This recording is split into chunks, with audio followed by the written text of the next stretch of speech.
Rosie the Riveter, the legacy of an American icon by Dvojack. Rosie the Riveter was born all grown up in 1942. It was the middle of the Second World War and everybody needed her because everything was coming apart. Rosie was a riveter after all. Riveting is a way to hold pieces together to make something strong and powerful, like overalls or a ship or a bridge or maybe even a world. Women weren't allowed to fight in the war, but they were capable of doing all the other jobs that needed doing. Some of those jobs, like riveting, ships, and airplanes and bridges, were usually done by men, but the men were mostly gone, busy taking their rivets out of the world. That's how Rosie was born, all grown up in 1942. She came out of a song that shared her name, and people saw her strong arms on a poster. She took a lunch break on a magazine cover and starred in a movie too.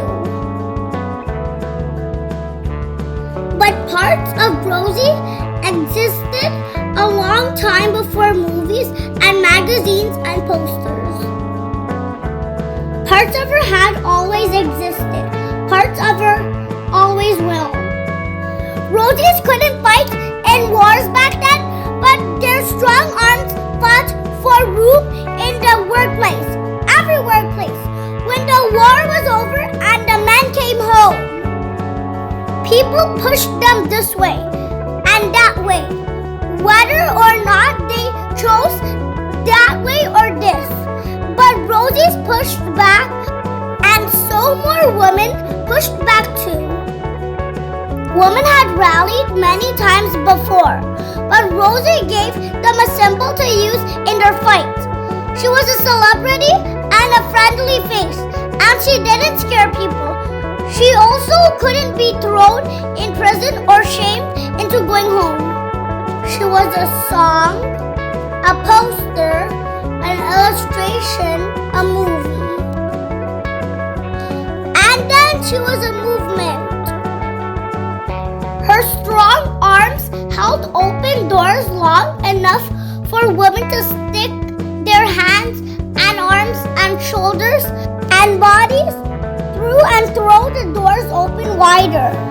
And when the doors threatened to fall shut, Rosie held on, but there were so many others behind her now. And their hands and arms and shoulders and bodies and voices kept marching through. People know her by her polka dot thread bandana and rolled up sleeves, but she wears other uniforms too. Rosie the Riveter is not just one woman. She is every woman.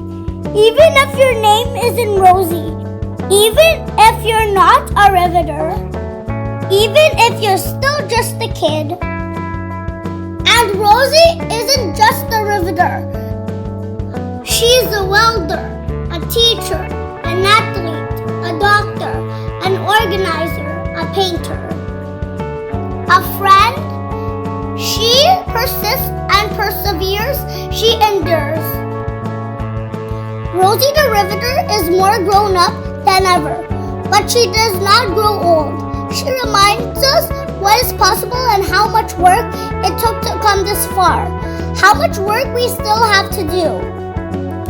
She reminds us that she, and therefore we, are able and capable and real.